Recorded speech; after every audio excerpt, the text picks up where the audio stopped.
Welcome back to the Cabral House Call. It's Stephen Cabral, board-certified naturopathic doctor, and today on this House Call, we're going to be answering your questions after just digging in and looking at what is the best way to eat your vegetables for maximum nutrient absorption. Should you cook them? Should you broil them? Should you bake them? Should you fry them? Or should you eat them raw? And that is all covered on our short episode on the Cabral concepts. And I think the answer will actually surprise you. So let's get into today's first question. Today's first question is coming in from Dianne E. And her question is, I see that fish can contain high levels of mercury. Should I be concerned about eating it? So a really smart question. And there's a lot of media coverage, and rightly there should be, that we can be absorbing a lot of mercury and heavy metals through our food. Now, this contamination can happen from many different issues concerning the ocean and the seas, from like power plants and all things, from smog being brought up into the atmosphere, it coming down into our oceans and lakes and all of those things. So yes, you should be absolutely concerned about these specific issues. However, I do want to tell you this, is that you're going to want to stay away from the larger fish the majority of the time. The smaller fish, which don't have as high of a count in mercury, are going to typically be safer for you to eat. I would say even on a daily or every other day basis, since I think fish is a much better protein than eating too much meat in your diet. And that can be backed up by numerous studies, whether it be a Mediterranean-style diet or many others compared to a high meat diet, okay? So looking at levels of IGF-1 and levels of ammonia, all of those specific things. We won't get into that today because that wasn't your question.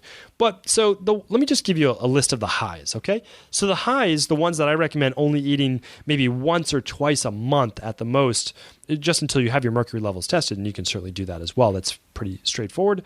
The high ones are typically bluefish, grouper, mackerel, like the king mackerel, Gulf mackerel, marlin, sea bass, even Chilean sea bass, sharkfish or shark, swordfish, tilefish, tuna, and that includes the canned tuna as well, ahi, and yellowfin. So, those larger fish are going to be eating all the smaller fish and just building up their mercury levels.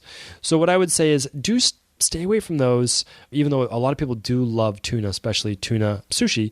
So maybe once a month, a couple times a month, you could enjoy that, especially if it's nice and fresh and caught from a place that has not, the oceans aren't as polluted. So definitely do look into that. And then your lower ones that people, enjoy, like haddock or maybe the smaller mackerel, like the North Atlantic ones, shrimp, tilapia, trout, those types of things you can eat on a more regular basis. So hopefully that answers your question. And why don't we do this? I know that we have an infographic on different levels of fish, so we'll link that up in the show notes. Simply go to the show notes for this page, and I will give you that, and you can just download it for free. It's just a PDF that we typically give to clients in our practice. All right. Enjoy that. So next question is from Dianna. So Dianna is asking, can I alternate the days I take my supplements? Okay. I'm not sure if I answered this before, but it's at least been long enough where I don't remember if I answered it, so apologize if I'm repeating this. But can I alternate the days I take my supplements? So a lot of people either forget or they don't like to take their nutritional supplements every day. So what I would say is this. You have to find out, why would you want to alternate the days that you take your supplements? So one, is it just because it's inconvenient? Or two, is it because you don't feel you need them, or whatever it might be? So let me give you a couple examples. So one is, you should be very consistent when you start a new protocol. Let's just say I begin working with a new person in my practice. Very important for the first 12 to 16 weeks that they follow it, that they use the nutritional supplements every single day. And the reason is, we're building the body back up, right? We're replenishing the stores that the body is missing in terms of vitamins and minerals and amino acids and everything else that the body needs to do its own job, right? Because all nutritional supplements is the body's then getting help. It's getting support. It's like having a 10-man army and trying to fight off 100 people. Well, if you get another 90 troops in reserve, then you are at least making a fair fight against all the toxins coming in your body. And I hate using war-based analogies, so I won't do that again. But it just makes sense, because literally these are invaders, these are pathogens coming into your body, and what they're doing is they're attacking you, and you need your own defenses. I mean, that's the truth. If you don't have enough of the vitamins and specific like sulfur-based amino acids in your body, your liver can't do as great a job as it needs to detoxify, which is why we're always talking about detoxification. Your body will stay healthy if it has what it needs, and it can detoxify on a fast basis to keep up with the tox load. So hopefully that makes sense. So in the beginning, definitely take your supplements on a daily basis. And if it's an issue just with consistency, try to work with a naturopathic doctor, a nutritionist, or health practitioner, functional medicine doctor, whoever it might be, that can get a plan set up for you. So maybe you just take them in the morning and you take them at night and you don't have to take them during the day.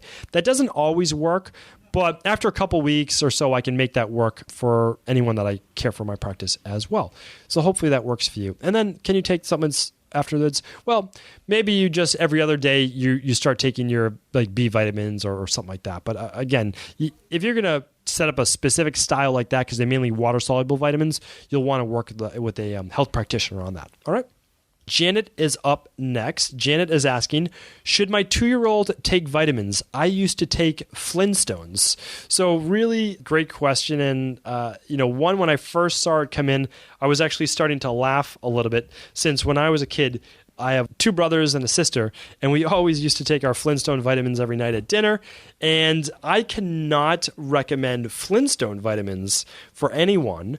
And I'm not trying to single them out as the bad guy, because the truth is that they're not alone. So many other vitamin companies doing the same exact thing. But in a lot of their products, they're just using the inexpensive vitamins, which I've talked about before. And I don't want kids using folic acid instead of methylfolate, because even as a child, there's those certain genetic-based mutations, which I've spoken about before, where you can't absorb nutrients unless they're in their fully methylated bioidentical form. So like in a Flintstone vitamin, there's folic acid. And then, when I look at other forms of the vitamins as well, they're not the kind that I would prefer, to give people. Like vitamin A, it's not the best absorbed form. In a Flintstone vitamin, a third's coming from beta carotene. Okay, great. Well, what's the other, 66% coming from? But okay, beyond all of that, let's just say, okay, I don't buy into any of that, fine. But when you look at the ingredients in Flintstone vitamins, and again, I'm not picking on Flintstones. You can pick your favorite supermarket-based vitamin. You're going to look in the back, and you're going to see some scary things under the ingredients, like Blue 2 Lake, which is a dye, Red 40, Yellow 6. You're going to see sucralose, a lot of different things, soy, that your products should not contain. When you look at Yellow 6, when you look at Blue 2, Red 40, you're looking at paint. People think they're food coloring. They're not. That is actual dye. That is actual paint in this product or any other food. And when we talk about kids with learning disabilities, with mood-based issues, when we look at specific nutritional plans to help get them well, and I've used this many times in my practice, when we start to eliminate a lot of these poisons that kids are being given, they start to get better. So please do not be very careful about the foods you put in your body, and of course your child's as well, because keep in mind, your child weighs only about a fifth or sixth or even less of what you do, and it affects them to a far greater degree. Their nervous system, their brain, their hormones, all those things are affected to a greater degree. So what I recommend is, if your child isn't eating as balanced a diet as they should be, at 2 years old, it is not a bad time to start looking into nutritional supplements just to supplement what they're getting. So can they take a chewable or liquid vitamin? Absolutely. Can they take their own omega-3s? Absolutely. You have to look at their diet, see what they need. Can they take a probiotic? Yes. So when you look at these things, they absolutely can. And we always want to make sure that, well, just because they're 2 doesn't mean that they don't need the same nutrients. They don't need the same level, but they still need nutrients in their body that they may not be getting every day. And we have to stop looking at vitamins as like this harmful thing. We're okay with eating in this country, for some reason, GMO foods. We're okay with eating corn-fed, grass-fed, hormone, estrogen-pumped meats. We're okay with eating dairy that has so much bacteria in it and that has been homogenized and all that. We're okay with eating ice cream. We're okay with eating all of these specific things, processed meats, but we're not okay with taking a natural-based vitamin. That, to me, just shows you what the media has done to us in our goal for improving our body's health, and not focus on what's really important, which is eating more natural foods. And yes, taking a vitamin would be so much more helpful to supplement a diet that's not always eating the best foods. So A little tangent right there, but those will happen every once in a while when you get me talking about the media and the influence it has on how we should be taking care of our bodies. Remember, the United States, many other countries are falling in line, but the United States spends the most money on healthcare, yet we are ranked 37th in industrialized nations in terms of our health. Everything we're doing right now is wrong, basically. I mean, honestly, if you just want to flip it on its head, whatever you're told in the media to do almost always is wrong. I mean, that's really it. And when you look at it, you can't spend the most money in the world and have almost the worst health, right? Whatever we're spending our money on right now is wrong. That's just the way it is. Other countries who spend far less are much healthier, and mainly it's because of the food, and also it's because of the environmental toxins in the world. And I know this wasn't your question, Janet, but it's just getting me going. I'll talk about this another time.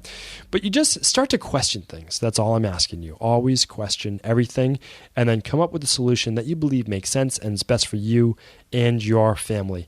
Thank you, everyone, for tuning into the Cabral HouseCall. Before you go, I wanted to make you aware that as a loyal listener to the Cabral concept, I want to make sure I'm always providing with great, real-world, usable content and rewarding you with listener-only specials. So for the month of April, my goal is to help you involve more of your family and friends and even coworkers in their quest to lose weight and get well.